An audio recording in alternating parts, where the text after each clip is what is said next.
Le déconfinement nous a-t-il fait oublier que le virus était en fait toujours là, actuellement dans l'Hexagone? Plus d'une centaine de clusters, notamment en Normandie ou encore en Ardèche, avec des campagnes de dépistage en cours. Avant de faire un point sur plusieurs signes d'inquiétude en Europe, d'abord, question sur ce masque que les Français ont longtemps réclamé. Aujourd'hui, qui l'utilise et qui l'a déjà oublié? La France, masquée ou démasquée? Marie-Pierre Cassignard, Antoine Delcourt. Masqué ou démasqué? Après 6 semaines de déconfinement, sur les marchés, dans les parcs, les commerces, les transports, à chacun son avis, il y a d'abord les inconditionnels. C'est la meilleure protection qui puisse exister. C'est pas une contrainte, c'est normal. Tant que le virus circule, on est obligé de se comporter comme ça, et pour nous et pour les autres. Je le porte dès que je sors. Point final, je ne le quitte que quand je rentre chez moi. Je pense qu'il faut continuer encore à respecter les règles. Jusqu'en septembre peut-être, s'il le faut, oui. Masqués par souci de leur santé, mais pas seulement, par civisme aussi. Je porte le masque pour les autres et certainement aussi pour moi, oui absolument, et pour montrer l'exemple à ma fille aussi. C'est du civisme et je me protège aussi. Je pense que dans la rue je crains rien, mais je pense qu'à l'intérieur c'est bien de le porter. Si je suis malade et je sais pas, je pourrais contaminer les autres. Du coup, je préfère me protéger et protéger les autres. Ce dimanche en France, les plus nombreux semblaient quand même être les plus rebelles à la consigne. On nous a quand même dit que dehors, c'était pas indispensable. Comme ça, si on respecte les distances. On nous oblige à porter le masque et les gants sous peine de contravention si l'on n'a pas les deux. Pratiquement 50% des clients ne n'ont pas de masque. C'est pas normal. Parce qu'on pense que l'épidémie est passée. Je le mets comme ça, mais j'y crois pas trop, quoi. C'est quand même assez admis qu'à l'extérieur, on peut s'en passer, donc je m'en passe. Moi, c'est quelque chose qui est pas dans ma culture, je le sens pas. Et pour cela, même quand le masque est obligatoire, la tentation de désobéir prend parfois le dessus. Rappelons qu'en plus de la distanciation physique, le masque reste un outil particulièrement utile pour limiter la propagation du virus. La pandémie est toujours d'actualité en Inde, aux États-Unis, en Amérique du Sud et en Europe. Plusieurs appels à la prudence se succèdent.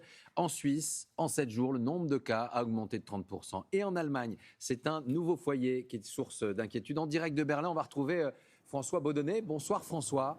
Ce sont 1300 nouvelles infections dans un abattoir qui attire l'attention.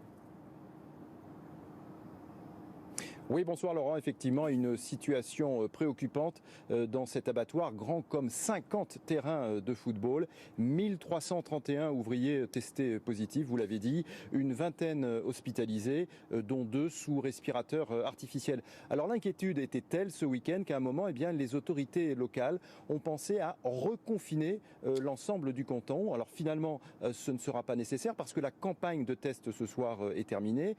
Tous les salariés ont été mis en quarantaine et donc on peut estimer que le foyer épidémique est circonscrit. En revanche, Laurent, il y a une nouvelle inquiétude qui est en train de naître ce soir. Il y a dans cet abattoir de nombreux salariés bulgares et roumains qui, quand ils ont appris qu'ils étaient contaminés, certains d'entre eux seraient rentrés chez eux, ce qui fait qu'évidemment maintenant, il y a un risque de nouveaux foyers épidémiques en Bulgarie et en Roumanie. Merci beaucoup François. Autre information ce soir en provenance d'Italie et d'Espagne. Les deux pays affirment avoir la preuve de la présence du virus dans les eaux usées depuis décembre à Turin ou Milan et depuis mi-janvier à Barcelone, soit dans ces deux pays avant l'identification des premiers malades. En France, les scientifiques reconnaissent également que ces analyses pourraient servir de signal d'alerte de l'épidémie. Maryse Burgot, Laura Tossiti. Les eaux usées, un indicateur précoce de l'épidémie de Covid-19 parce qu'elles contiennent entre autres des déjections humaines. En Italie, l'analyse de 40 échantillons a permis de dater précisément l'apparition de la maladie dès décembre 2019 à Milan ou encore à Turin, 2 mois avant le premier malade recensé. Dans le monde entier, les chercheurs s'intéressent donc à ces eaux usées, en Israël plus particulièrement.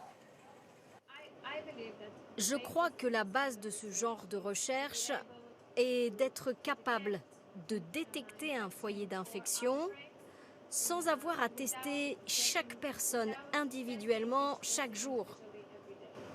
Une méthode utilisée dès le début de l'épidémie dans ce laboratoire. On y analyse les eaux usées d'Île-de-France. Dès le 5 mars, alors qu'il n'y a pas encore d'hospitalisation dans la région, les traces du virus augmentent dans les eaux usées. Plus tard, les hospitalisations augmentent à leur tour. Pour aller plus loin que ce constat, les chercheurs veulent faire de cette méthode un système d'alerte. Ils organisent un réseau national de surveillance des eaux usées. Cet été, 100 stations d'épuration dans toute la France feront des prélèvements. Si vous voyez qu'un endroit où ne circulait pas de virus, tout à coup devient un endroit où le virus dans les eaux usées s'accumule, il faut effectivement remettre en place à l'échelle locale un dispositif de surveillance beaucoup plus serré, être beaucoup plus attentif sans doute aux gens qui vont avoir des signes cliniques mineurs. Cette méthode permet de mesurer presque en temps réel l'avancée de l'épidémie. Elle contourne aussi le problème des cas asymptomatiques indétectables.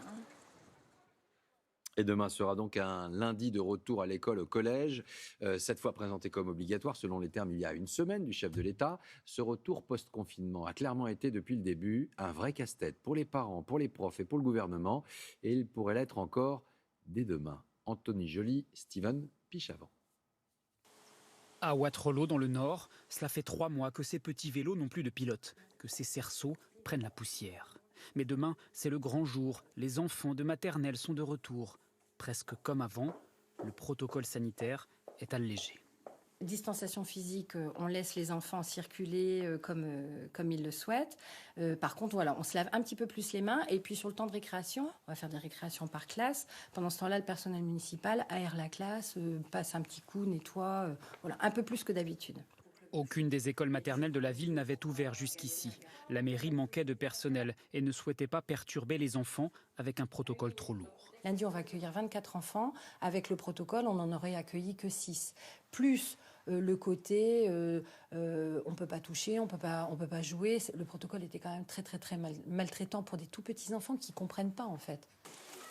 Goûter à nouveau aux joies de l'école. Certains parents sont ravis, d'autres plus circonspects.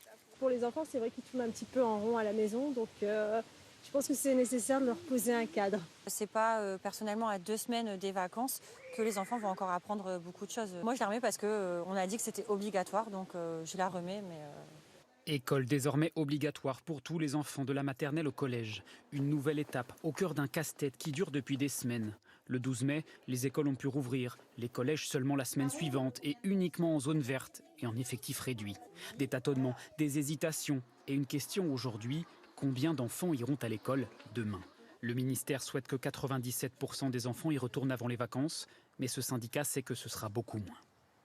Je ne pense pas qu'on aura 97% des élèves en cours, pour tout un tas de raisons, le contexte du moment, la période de l'année, entre guillemets les habitudes d'enseignement à distance ou de non-fréquentation de l'établissement qui ont été prises, l'attitude des parents qui parfois se sont organisés autrement. Reprise pour tous seulement sur le papier et avec parfois un emploi du temps très léger.